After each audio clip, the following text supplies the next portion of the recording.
যাক মেশিনটা liner fitting দেবো। লাইনার ফিটিংয়ের পূর্বেই যেটা হবে এই কলারটা এবং ভিতর কলারটা ভালোভাবে সাফাই করতে হবে। সাফাই না করলে সমস্যা, লাইনার ঢুকে দিলে কলার ভেঙে যাবে। তো সর্বপ্রথম যেটা লাইনার ঢোকার আগে কলারটা দেখে নিতে হবে যে ডাউন আছে না চেড়ে আছে। জ্যাক লাইনার সেম আছে, যেটা লাগে সেটাই আছে। যাক এটা হলো, এবার এদিকটা দিয়ে দিই। এবারকার চলে গেল লাইনারটা। যাক কলারটা খুব সুন্দর আছে, মিলেছে, কিন্তু একটু কলারটা যা হোক ঢিলা হচ্ছে লাইনারটা।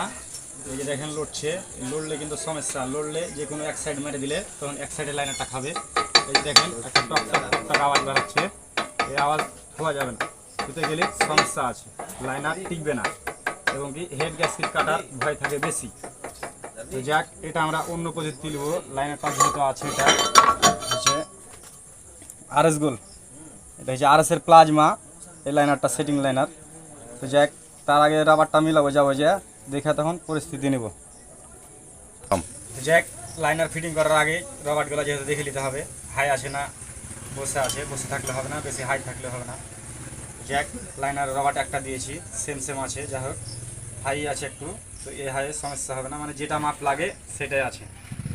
তো আর একটা দিয়ে দিচ্ছি এবারকার, দুটো খুব সুন্দর আছে, কোনো সুতা দেওয়া লাগবে না কিংবা কোনো হাইও হয়নি যে ডাউন আছে তাও নাই। তো যাক এই জায়গাটা যেহেতু কলারের ঢিলা, সেহেতু এই জায়গাটায় কিছু রকম করা যায় না বেঁধে বেঁধে। তো যখন ফিটিং করবেন তখন একটু দেখে শুনে ফিটিং করবেন। আমি এইখানটায় করব কি, একটা 20 মেশিনের নজল দিয়ে এই জায়গাটাকে কুটিয়ে দেবো পাঁচ মেরে, জিনিসটা হাই হয়ে যাবে, হাই হলে জিনিসটা টাইট হয়ে যাবে আর লড়বে না। তো যাই জিনিসটা পাঁচ মেরে দিই, এই পাঁচ চলছে। তো এই যে দেখতে পাচ্ছেন আপনারা হাতে খড়খড় খড়খড় করছে। তো এটা যা হোক পুরোটাই দিব, সম্পূর্ণটাই, না দিলে সমস্যা।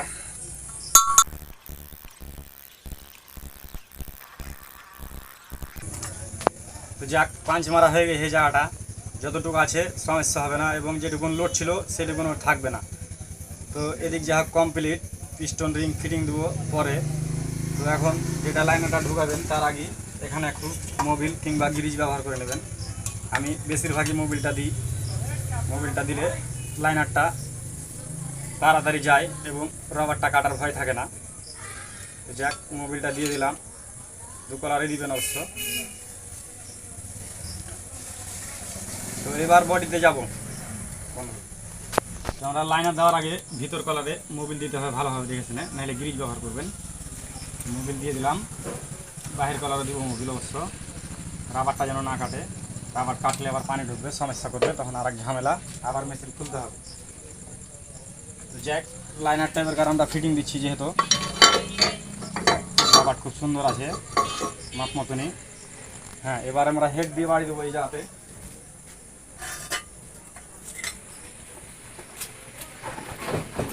হেড দিয়ে যখন বাড়ি দিবেন তখন খুব সাবধানে দিবেন, বাড়ি দেখেছিলেন যেন টালটুল না থাকে, টালটুল থাকলে আবার লাইনারের কলার ভেঙে যাবে। যাচ্ছে আস্তে আস্তে।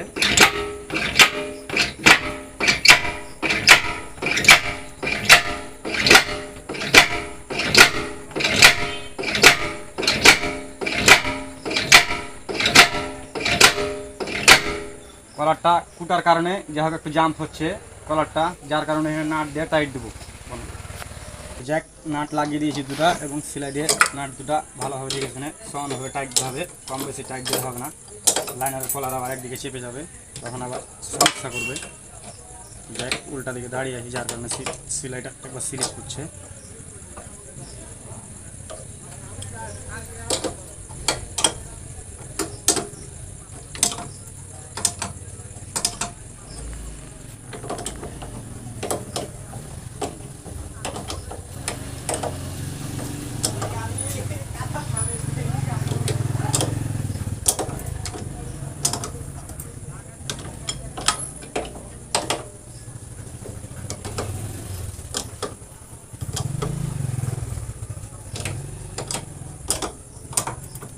সুন্দরভাবে সেটে গেছে, এবার হেডের নাট দুটো আবার খুলে নেব।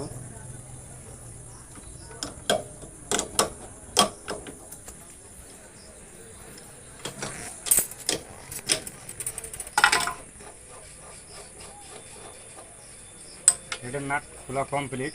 হেডটা আবার বার করি।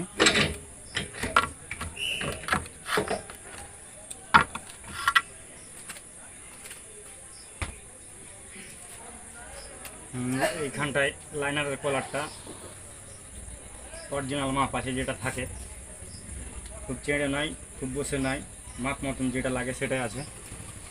তারপর যেটা এখন একটু পিস্টনটা একটু চেক করে নিই।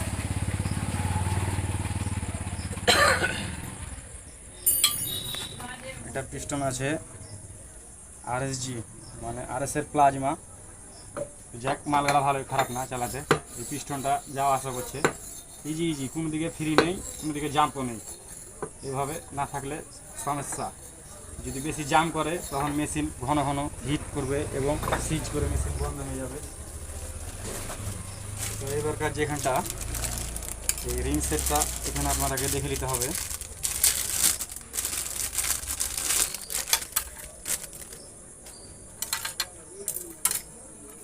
এটা হচ্ছে টপ রিং। কতটুকু ক্লিয়ার আছে, মাপ বরাবর আছে না জাম্প আছে।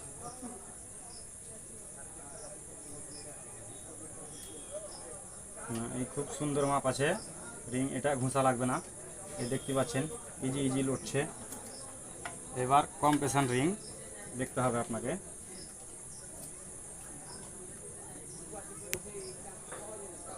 কম্প্রেশন রিংও খুব সুন্দর আছে, ইজি যাচ্ছে।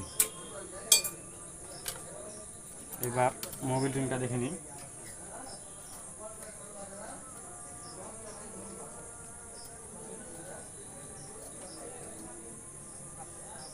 মোবিল রিংটা এখানে জাম্প হচ্ছে, যার কারণে এটা মোবিল রিং একটু রেত দিয়ে ঘষতে হবে, না হলে লাইনার সিজ করবে এবং সিলিন্ডারে আঁচড় পড়বে।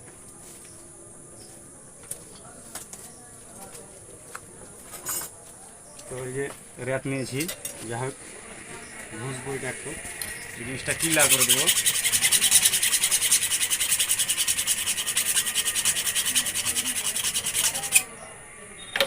দেখতে হবে আপনাকে সমানভাবে যেন জিনিসটা যেন ঘষা হয়, কোনাকানি থাকলে হবে না, তখন একটু ঢিলা হয়ে গেলে সমস্যায় পড়ে যাবেন।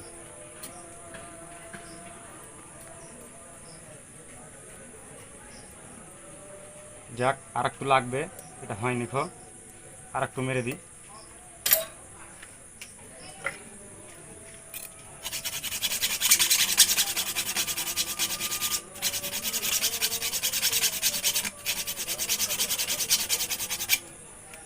এবারকার দেখা যাক কি হয়।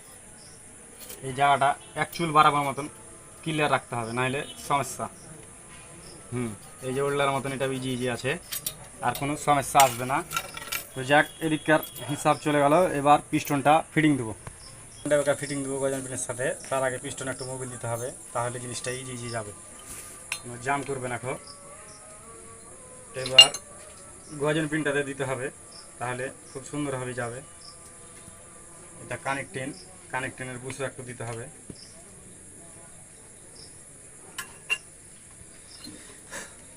এই যে দেখছেন তীরের দিক থাকবে উপর দিকে। জ্যাক গজন পিনটা ফিটিং দিয়ে আগে।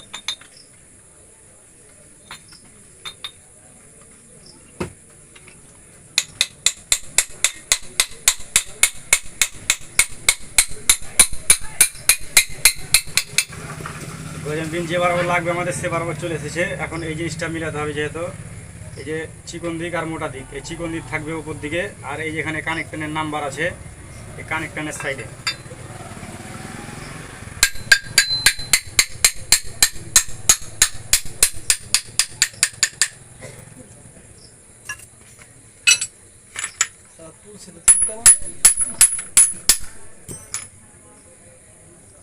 যাক, একটু মাপের বাহির গেছে, তো এখানে সার্কেলিক ব্লকটা যেহেতু দিব, তারপরে আবার ঠোকা দিয়ে এদিকে দিয়ে দিব।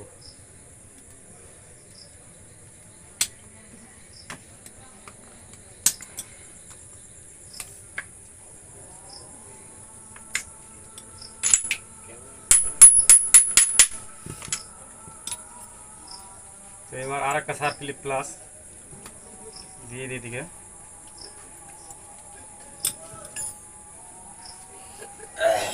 সার্কেলগুলো খুব সুন্দরভাবে ফিটিং হয়েছে জায়গা মতন, কেননা আরও ঘাট আছে, ঘাট না থাকলে সমস্যা, বেরিয়ে গেলে লাইনারকে কেলানের মতন ঘাট করে দেবে। তো এবার আমরা পিস্টনে রিংটা পরাবো।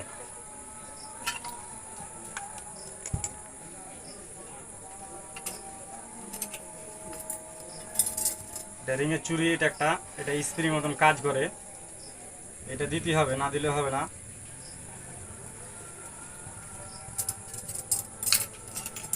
এটা হচ্ছে মোবিল রিং, খুব সাবধানে তুলবেন, যখন তুলবেন একটু ভেঙে যায়।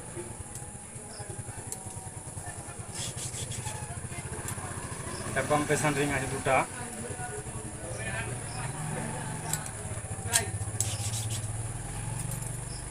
এটা আর একটা কম্প্রেশন রিং।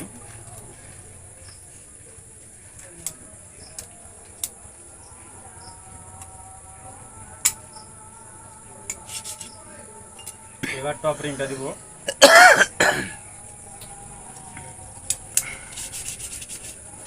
রিংগুলো আমাদের কমপ্লিট, যেহেতু পিস্টনে কোনো সমস্যা হচ্ছে না, এই যে ইজি ইজি ঘুরছে, ইজি ইজি না ঘুরলে হবে না, সমস্যা হয়ে গেলে তখন বিপদে পড়া যাবে না। রিং জাম করলে এটা এখনই ব্যবস্থা নিতে হবে।